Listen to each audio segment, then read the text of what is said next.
apa kabar semua? Senang sekali saya Rini Ayuning Tias dapat menjumpai Anda kembali dalam program kesayangan kita, Dokterku.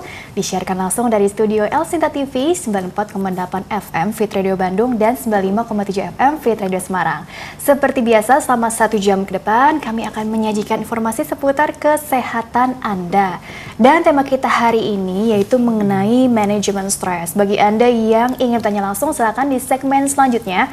Seperti biasa, kami mengajak Anda untuk bergabung dalam dialog interaktif di nomor 021-2520-666 atau bisa juga mention pertanyaan Anda ke Twitter kami di @elsintatv. Anda juga bisa mendownload aplikasi El Sinta Mobile di Play Store atau App Store milik Anda tentunya. Dan hari ini, pemirsa pendengar, kita kehadiran nih untuk pertama kalinya, yaitu dengan Ibu Leni Utama Afriyanti, MC Psikolog. Beliau adalah psikolog di Rumah Sakit Permata Depok. Kita sapa dulu Ibu Leni yang sudah hadir di samping saya tentunya. Assalamualaikum warahmatullahi wabarakatuh, Ibu Leni. Apa kabar? Baik, alhamdulillah. Insya Allah selalu baik ya, alhamdulillah baik nih. Bu Leni, hari ini walaupun kondisi aku dan juga Bu Leni nih kelihatannya kan baik-baik aja, tapi Ibu nggak tahu kan kalau misalnya aku lagi ada problem nih gitu misalnya gitu ya. Jadi kan sebenarnya kalau bicara tentang stres itu kan memang harus di manage gitu ya Bu ya. Jadi supaya hidup kita juga jauh lebih ceria dong, jauh lebih happy gitu. Bicara tentang stres, kayaknya gitu ya hampir setiap orang pernah mengalami ini. Kalau buat aku pribadi ini udah jadi makanan sehari-hari.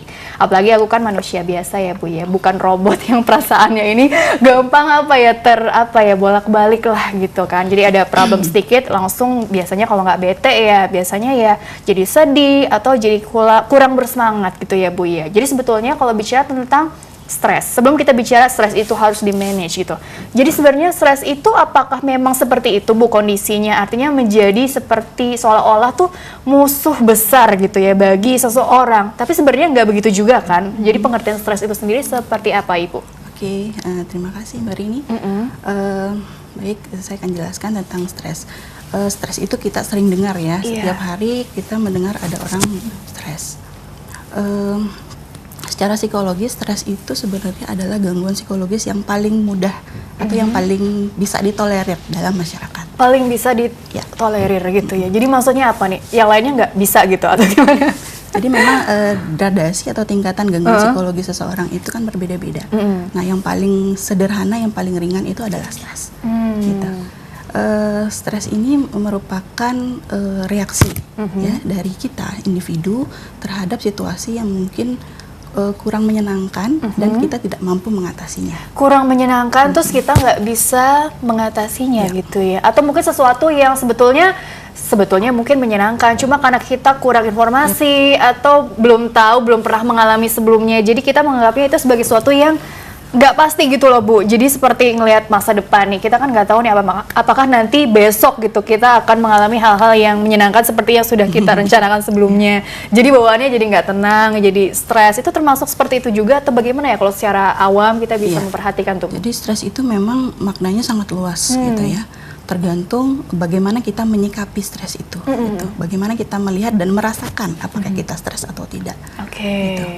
Jadi banyak yang nggak sadar juga gitu, kalau sebenarnya dia sedang stres gitu ya. Betul. Kok bisa sih seperti itu? Apakah memang karena memang tidak terlihat gitu ya, atau memang karena itu sudah jadi tadi ya seperti yang aku bilang menjadi makanan sehari-hari juga ya. Jadinya ya itu orang itu nggak sadar kalau sebenarnya saya tuh setiap harinya tuh stres betulnya. Atau sebenarnya bagaimana ya Bu ya? Sehingga kok banyak juga yang nggak kenal sama gejalanya gitu. Ya, sebenarnya kita bisa menyadarinya gitu. Hanya mungkin karena kita terlalu sibuk dalam tanda kutip dengan kegiatan kita, kemudian dengan aktivitas yang kita lakukan, sehingga kita tidak sadar bahwa ternyata kita sedang stres. Ya, stres itu banyak sekali, sangat banyak. Jadi 24 jam itu bisa dalam 1 atau 2 kali kita mengalami stres. Stresnya baik itu ringan ataupun berat. Bisa aja pagi ini happy-happy aja, 1 jam kemudian ada masalah atau apa, karena itu terus memang jadi stres gitu ya. Gejala psikologis. Ya, yang kita tahu bahwa gejala psikologis itu terjadi saat kita bangun tidur sampai kita tidur lagi. Ya, jadi mulai buka mata sampai nutup mata kembali gitu ya. Nah, itu tadi karena manusia itu dinamis, terus setiap harinya tadi mungkin sekarang nggak apa-apa, terus nanti ada masalah terus kita jadi stres, kemudian nggak apa-apa lagi gitu. Jadi gitu aja terus ya siklusnya. Artinya jadi fine, terus kemudian jadi ada problem, terus jadi nggak fine, terus jadi fine lagi gitu ya, bolak-balik seperti itu terus gitu ya. Jadi kuncinya memang harus memahami dulu gitu ya, reaksi tubuh yang seperti apa sih yang dimaksud begitu ya Bu ya. Karena tadi kan dikatakan nih reaksi alamiah gitu ya Bu ya. Tubuh kita atau mungkin apa, pikiran, perasaan atau apa sih pengertiannya? Jadi yang namanya psikologis itu mencakup keseluruhan, fisik juga, kemudian psikologis, kognitif, konatif dan sebagainya. Oh jadi gitu ya. Semuanya itu masuk. Jadi ini kita nih kalau bicara tentang manusia gitu, ini satu kesatuan tuh ada tadi ya, ada kognisi, pikiran kita, terus juga afeksi, emosi kita, perasaan kita, terus artinya yang akan mempengaruhi perilaku kita, tindakan kita atau si konasi tadi istilahnya seperti itu gitu ya. Jadi ketiganya ini memang saling berkaitan, nggak bisa dipisahkan atau bagaimana. Karena jadi memang kalau kita sebagai manusia yang utuh memiliki ketiga itu.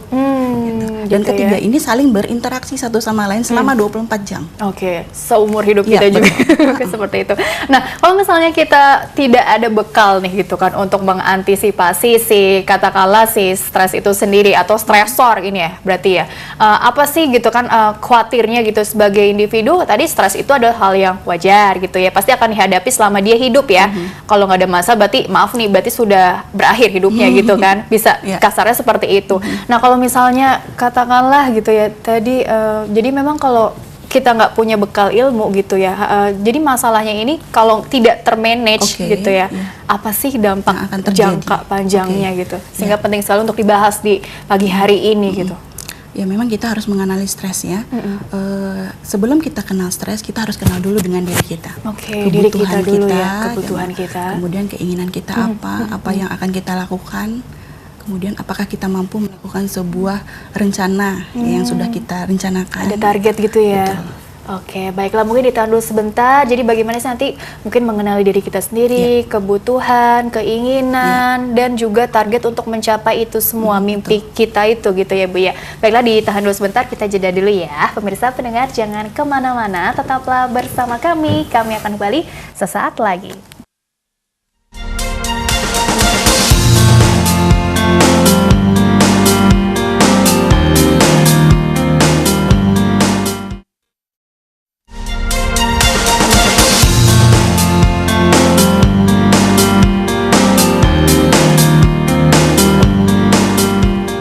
Ya pemirsa, terima kasih Anda masih bersama kami di program kesayangan kita, Dokterku, disiarkan langsung dari studio El Sinta TV 94,8 FM Fit Radio Bandung dan 95,7 FM Fit Radio Semarang. Masih membahas mengenai manajemen stres. Bagi Anda yang ingin bertanya langsung, silakan mulai dibuka di segmen kali ini di 021-2520-666 bersama dengan narasumber kami yaitu Ibu Leni Utama Afriyanti, MC Psikolog. Beliau adalah psikolog dari Rumah Sakit Permata Depok. Dan Ibu Leni dilanjutkan kembali ya pembahasannya. Jadi gitu kan, tadi sebenarnya masih menyinggung tentang jadi seseorang ini harus kenal dulu nih dirinya gitu ya, karena banyak yang nggak kenal dirinya ya ternyata ya. Harus tahu apa sih kebutuhannya, apa sih keinginannya, terus juga tadi punya target gitu ya atau goal yang harus dicapai. Nah, oleh karena itu, jadi pada saat mencapai goalnya itu kali ya Bu ya gitu kan, seringkali gitu ya ketemu tuh problem-problem atau stresor, masalah gitu ya. Tapi sebenarnya yang jadi masalah yang sehingga membuat seseorang individu ini jadi stres itu yang seperti apa? Jadi kita bicara penyebab gitu ya, stresor ini sendiri tuh seperti apa sih gitu penyebabnya ini? Apakah mungkin dari jiwanya juga yang mungkin mentalnya tidak terlalu kuat, atau mungkin juga memang tekanan dari luarnya juga yang terlalu besar atau berat bagi dia gitu. Jadi ya mungkin ada ketidakseimbangan di sini. Seperti apa itu kira-kira ya? Jadi penyebab stres itu sangat banyak sekali. Nah, salah satunya adalah individual differences, perbedaan individu. Perbedaan individu. Ya, masing-masing kita itu memiliki kepribadian yang berbeda-beda. Kemudian ketika dia terkena dampak dari lingkungan itu atau stres tadi, dia akan mengolah masalah itu dengan cara yang berbeda.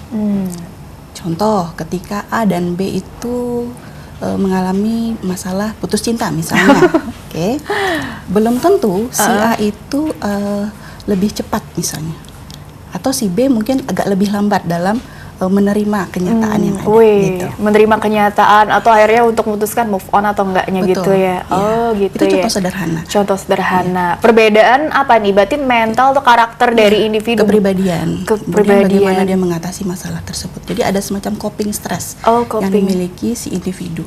Coping stress itu artinya apa ya? Kemampuan menyikapi atau mengatasi si masalah yang datang atau stresor yang datang atau bagaimana tuh Bu ya? Coping stress itu adalah bagaimana cara kita mengatasi atau menyikapi masalah yang ada. Gitu. Problem yang ada. Ada 2 macam coping stress itu. Yang pertama adalah emotional focus coping. Jadi kalau emotional focus coping itu lebih kepada dia ini mencari cara dengan meluapkan emosinya. Ya, jadi masalah itu nggak tuntas. Oh gitu. Meluapkan? Ya, meluapkan emosinya. Oh gitu. Hanya sekedar meluapkan tapi saja. Masalahnya nggak tuntas. Oh, seperti apa tuh ya? Ya, jadi hanya meluapkan. Contohnya dengan berteriak, ya, atau ya mungkin itu meredakan tetapi tidak menyelesaikan. Atau marah-marah gitu. Marah-marah atau katarsis di sosial media juga bisa. Zaman sekarang tuh ya. Ya. Dan yang berikutnya itu adalah ya mungkin dia bisa menjadi lebih pendiam gitu atau bisa lari ke narkoba dan sebagainya. Oh, jadi lebih itu yang emosional. Oke, itu yang emosional. Nah, jadi dia mengikuti emosi yang dia punya. Oh gitu. Itu sebenarnya sesuatu yang alamiah juga dong ya. Alamiah. Artinya itu kan ya respon dia individu itu terhadap ya tadi kan ini coping problemnya dia gitu kan ya. Tidak menyelesaikan, hanya sebatas emosi saja. Oh gitu. Sedangkan yang di awal saya sampaikan tadi kita punya yang namanya kognitif. Oke. Kognitif itu bagaimana cara kita berpikir. Nah, kalau punya masalah apakah diredakan saja tanpa harus diselesaikan atau bagaimana? Nah, tergantung si individunya. Kadang-kadang memang maunya sih diluapkan dulu gitu ya, karena kalau dipendam takutnya nanti malah jadi makin stres gitu.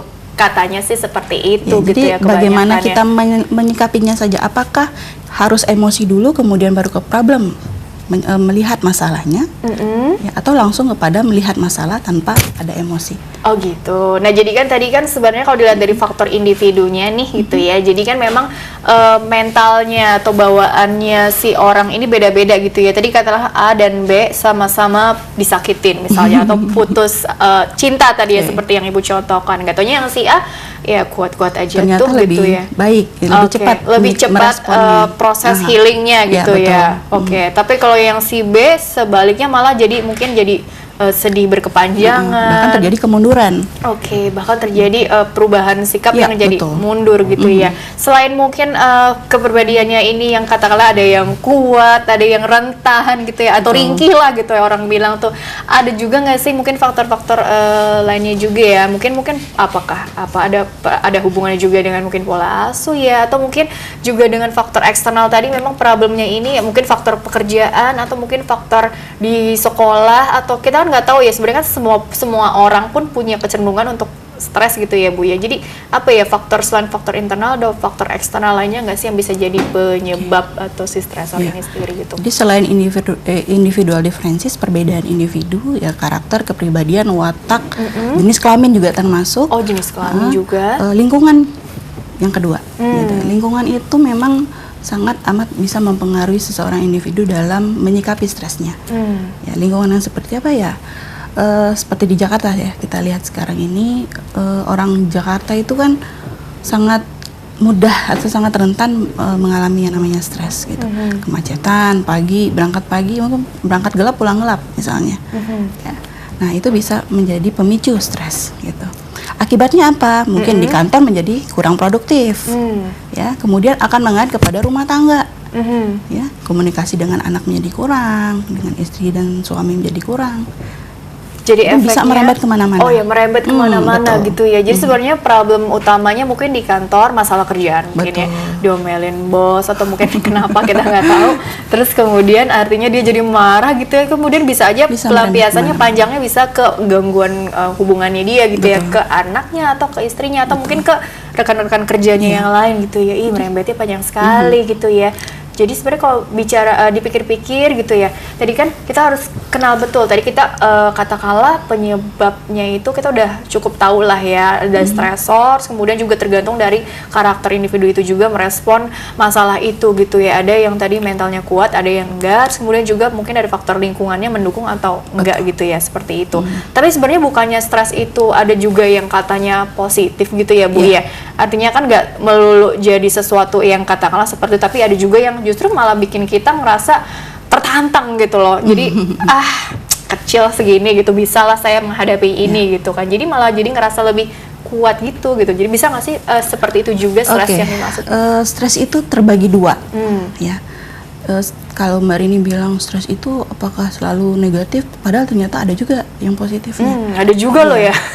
Ya, kita menyebutnya dengan, kalau yang positif itu kita menyebutnya dengan eustress. Eustress? Eustress itu adalah good stress. Oh. Stres yang baik gitu. Oke. Ternyata ada ya stres yang baik. Iya, ada ya. Artinya adalah dimana ketika kita mengalami stres itu menjadi motivasi dan cambuk bagi kita untuk menjadi lebih baik. Tapi sebenarnya mungkin stresornya ini sama. Bisa ada mau ada ujian besoknya. Ya apapun gitu ya. Apapun. Oke. Jadi makanya tergantung kepada karakter si individu tadi. Oke. Bagaimana dia melihat sebuah permasalahan. Ketika dia mengalami masalah, kemungkinan apakah dia akan menjadikan itu sebagai eustress atau malah sebaliknya jadi distress. Oh gitu. Jadi itu sebenarnya tergantung individunya juga mau memilih ini jadi sesuatu yang tadi eustress atau distress gitu. Yang negatif. Jadi distress ini apa nih? Tadi kan belum dijelasin ya baru eustressnya ini. Distress itu adalah sesuatu yang membuat kadang-kadang kita merasa terancam. Menimbulkan ketidaknyamanan gitu. Kalau sudah tidak nyaman, semuanya menjadi blur, buyar lah ya istilahnya. Betul. Oke. Ya, jadi tergantung si individu tadi. Ya, apakah kita akan menggunakan yang positif atau yang malah yang negatif? Oke, atau bisa keduanya nggak sih di saat yang bersamaan? Mungkin gitu ya, di satu sisi dia dia ngerasa tertantang juga, tapi sebenarnya ada reaksi di tubuhnya dia juga nih, misalnya oke lah mau presentasi gitu kan, dia sebenarnya sudah prepare nih, matang betul, dia udah latihan presentasi gitu kan di depan cermin gitu ya, ibaratnya dia sudah merasa lebih siap dong, lebih percaya diri gitu ya, tapi ternyata ada reaksi tubuhnya juga nih yang ternyata mungkin stres ya, misalnya kan sering orang mau presentasi tuh ke belakangnya jadi lebih intens gitu ya, jadi sebenarnya itu stres juga tapi dalam bentuk yang fisik atau bagaimana tuh Bu? Dalam psikologi kita menyebutnya psikosomatis ya, stres yang mengakibatkan efek kepada fisiologis kita. Gitu. Jadi kadang-kadang kalau mahasiswa mau ujian skripsi misalnya ya, mau sidang ya? Mau sidang skripsi. Aduh, udah matang nih persiapannya. Ternyata pada saat 10 menit atau 15 menit atau bahkan malamnya itu buang-buang air. Ya sakit perut. Padahal sebenarnya dia sebenarnya baik-baik saja sebelumnya. Atau keringat dingin. Ya, keringatan dingin. Gitu ya. Tangannya sampai basah gitu ya. Nah, itu psikosomatis. Nah, apakah ini alamiah? Sebenarnya alamiah. Justru yang nggak yang menjadi abnormal itu tidak ada apa-apanya gitu. Yang namanya manusia. Tetapi kembali lagi kepada ketika kita mengalami psikosomatis itu, kita harus memutuskan, semuanya baik-baik saja. Gitu ya. Dan saya akan bisa menyelesaikan ini. Itu mengesugesti diri sendiri begitu dalam hati nih, atau mungkin ngomong sendiri gitu, atau bagaimana? Jadi ada healing talk juga ya, maksudnya berbicara dengan diri sendiri. Ya, apakah kita senyamannya kita aja? Apakah harus disampaikan secara langsung gitu di depan cermin, saya baik-baik saja, atau di dalam hati? Jadi berarti meyakinkan diri sendiri bahwa everything will be alright gitu ya. Betul. Oke, semua akan baik-baik saja gitu. Jadi kan tadi kan kenali gejala-gejalanya juga lebih dalam lagi. Tapi mungkin kita istirahat dulu sejenak, ditahan dulu, dilanjutkan kembali nanti ya. Baiklah pemirsa pendengar, jangan kemana-mana, tetaplah bersama kami. Kami akan kembali sesaat lagi.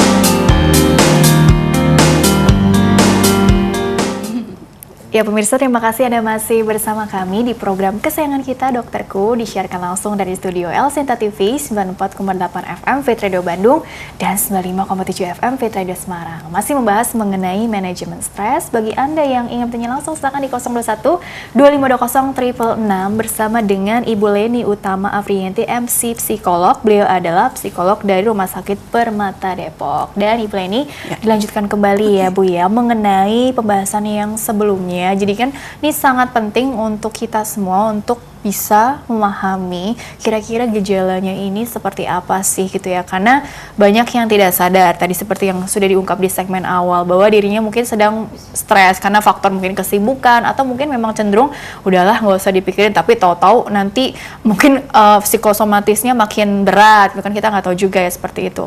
Terus kemudian juga apa sih yang kira-kira bisa kita bantu amati juga mungkin dari perubahan perilaku kah gitu dari orang-orang sekitar kita. Kalau yang ada yang memang mengalami stres ya kita bantu rangkul gitu ya Bu ya. Jadi bagaimana sih kita memahami itu gitu kan. Mungkin nanti sambil menunggu slide yang muncul gitu ya. Silakan. Bagaimana ya cara membantu orang stres gitu. Ya, kalau misalnya orang itu tidak merasa dia stres, agak sulit untuk masuk. Karena kalau misalnya kita bantu pasti ada blocking dari orang tersebut. Dia denial gitu ya, Bu. Betul. Ya. Jadi saya nggak masalah kok, saya nggak ada apa-apa, saya nggak stres kok gitu ya. Gitu. Jadi susah gitu kan. Tetapi ketika dia sadar bahwa dia stres, yang pertama kali yang harus bisa membantu adalah dirinya sendiri, bukan orang lain. Gitu. Ketika dia menyadari bahwa dia stres, itu sebenarnya sudah satu langkah awal proses penyembuhan, gitu. Proses untuk menjadi baik kembali. Oh gitu ya. Iya. Jadi tahu dulu, sadar dulu gitu ya. Karena kalau ketika dia sadar bahwa dia stres, kemungkinan dia akan mencari kenapa saya stres, gitu. Karena memang ada yang nggak tahu juga akar masalahnya apa, atau mungkin seperti apa sih maksudnya ini di sini? Jadi kalau misalnya dia nggak tahu akar masalahnya, ini memang yang berat gitu. Ya, berarti memang saya ini kenapa, gitu. Kan? Ada pertanyaan-pertanyaan yang mengusik hatinya, tapi tidak bisa disampaikan gitu. Saya ini kenapa sih, gitu kan? Nah, yang seperti ini memang butuh bantuan profesional gitu, yang nggak kenal dengan dirinya tadi dalam tanda kutip. Ya, jadi kalau misalnya dia nggak tahu masalahnya apa, sebenarnya banyak sekali masalah, hanya saja dia tidak bisa menemukan celahnya. Jadi seperti labirin, dia tuh berputar di situ saja nggak ketemu jalan keluar. Mungkin kalau ditarik ke belakang, dia cerita terus itu mungkin akan ketahuan bisa. Ya. Harus dikorek, makanya butuh bantuan profesional. Iya, tapi harus dengan butuh bantuan profesional yang nggak kenal dirinya dia. Tapi tetap harus dibangun trust dulu dong antara si pasien ya atau si orang yang ada problemnya ini dengan tenaga profesionalnya ini atau psikolog di sini gitu ya Bu ya. Nah kalau yang misalnya bedanya stres dengan depresi itu apa sih? Karena kan kadang-kadang orang suka menyamakan gitu loh, gitu. Stres dan depresi itu sebenarnya itu beda ya. Cuma apa sih bedanya gitu? Kalau stres itu yang saya di awal disampaikan memang tingkatan yang paling rendah ya. Tapi stres juga ada stres beratnya. Nah, tadi bisa diatasi gitu bisa ya? diatasi. Jadi kalau misalnya sudah depresi, nah itu berarti kemampuan coping stresnya tadi tidak mampu terlaksana dengan baik, gitu. Sehingga dia menjadi semakin letih. Letih dalam tanda kutip adalah letih secara psikologis. Lelah secara mental, gitu. Yang berakibat kepada frustasi, kemudian menjadi depresi. Oke, jadi itu sebenarnya udah bentuk lelah, tidak hanya fisik, tapi juga mentalnya gitu ya. Jadi depresi ini juga banyak sekali tingkatannya, gitu. Ada beberapa tingkatan. Waduh, bahasnya panjang tuh ya kalau misalnya mau dibahas satu persatu. Mungkin Sat bisa naik nggak? Bisa dimunculkan nggak? Ini yang gejala dan akibat stres ternyata banyak akar-akarnya gitu ya.